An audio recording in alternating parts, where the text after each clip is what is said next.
मेरे साथ जुड़े रहने के लिए ज्ञान की खिड़की को सब्सक्राइब करें और बेल आइकन को प्रेस करें। Thank you.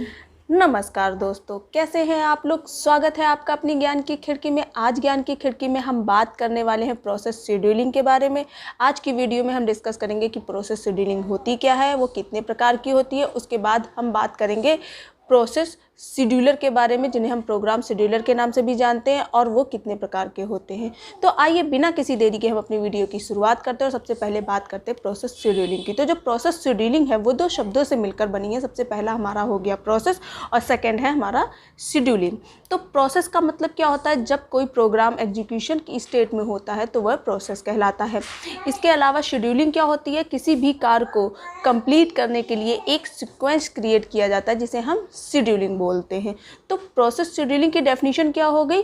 प्रोसेस शेड्यूलिंग का यूज़ यह डिसाइड करने के लिए किया जाता है कि सीपीयू में एग्जीक्यूशन के लिए तैयार जो हमारे प्रोसेस हैं उसमें से कौन सा प्रोसेस पहले एग्जीक्यूट होगा और कौन सा उसके बाद एग्जीक्यूट होगा। तो आइए अब हम बात करते हैं प्रोसेस शेड्यूलिंग के टाइप्स के बारे में। तो मेनली जो प्रोसेस शेड्यूलिंग होती है वो दो टाइप की होती है। सबसे पहली हमारी होती है प्रिमिटिव और सेकंड है हमारी नॉन प्रिमिटिव प्रोसेस शेड्यूलिंग। तो आइए एक एक करके इनको भी डिस्कस कर लेते हैं। तो सबसे पहले हम बात करते हैं प्रिमिटिव प्रोसेस शेड्यूलिंग। तो प्रिमिटिव का यूज़ तब किया जाता है जब किसी करंट प्रोसेस का एग्जीक्यूशन कुछ समय के लिए रोक दिया जाता है और किसी दूसरे प्रोसेस को एग्जीक्यूट कराना होता है। तो इस शेड्यूलिंग में किसी भी प्रोसेस को रनिंग स्टेट से रेडी स्टेट में लाया जा सकता है या वेटिंग स्टेट में लाया जा सकता है। इसके बाद नेक्स्ट आ जाता है हमारा नॉन प्रिमिटिव प्रोसेस शेड्यूलिंग। तो इस शेड्यूलिंग में एक बार जब किसी प्रोसेस का एग्जीक्यूशन स्टार्ट हो जाता है तो वो जब तक पूरा कंप्लीट नहीं हो जाता है तब तक वो एग्जीक्यूट होता रहता है।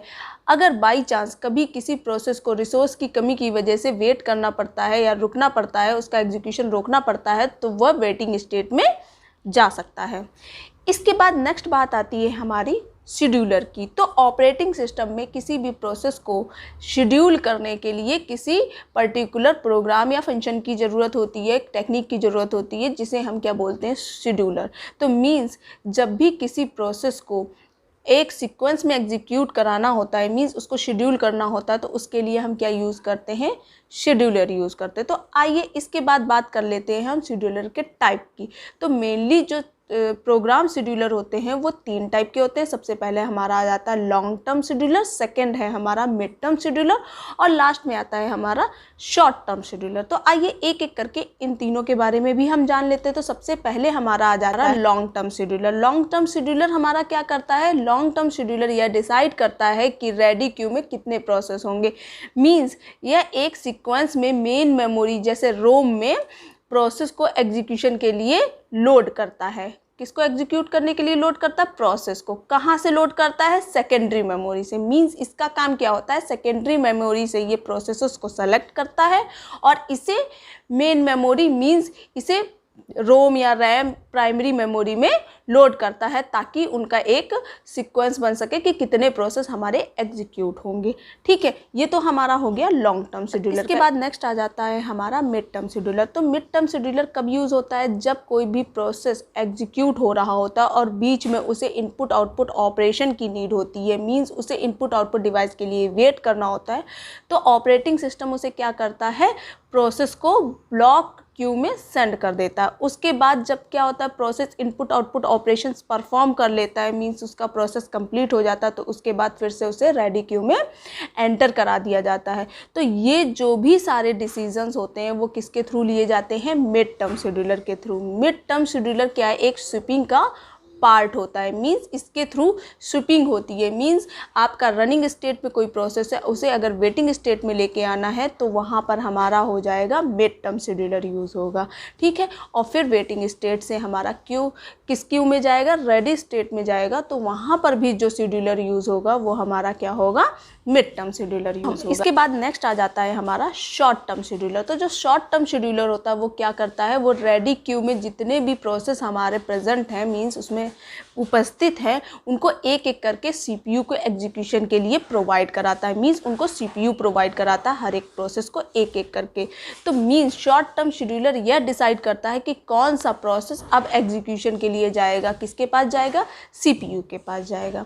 तो आइए दिए गए डायग्राम से हम लॉन्ग टर्म, शॉर्ट टर्म और मिड टर्म शेड्यूलर को समझने का प्रयास करते हैं। तो दिए गए डायग्राम में आप देख सकते हैं कि लॉन्ग टर्म शेड्यूलर क्या करता है, रेडी क्यू में सारे प्रोसेस को चूज़ करता है कि कौन कौन से प्रोसेस हमारे इस टाइम पे एग्जीक्यूट होंगे। मीन्स ये डिसाइड करता है कि कितने प्रोसेस हमारे रेडी क्यू में एंटर होंगे। ठीक है, इसके बाद हमारी आ जाती है बात मिड टर्म शेड्यूलर की। तो जो हमारा CPU है, मीन्स CPU में एग्जीक्यूशन हो रहा है, एग्जीक्यूशन के बीच में जब कोई इंटरप्शन होता है, मीन्स इनपुट आउटपुट डिवाइस की नीड होती है या वो वेटिंग स्टेट पे जाता है, तो वो कौन डिसाइड करता है, हमारा मिड टर्म शेड्यूलर।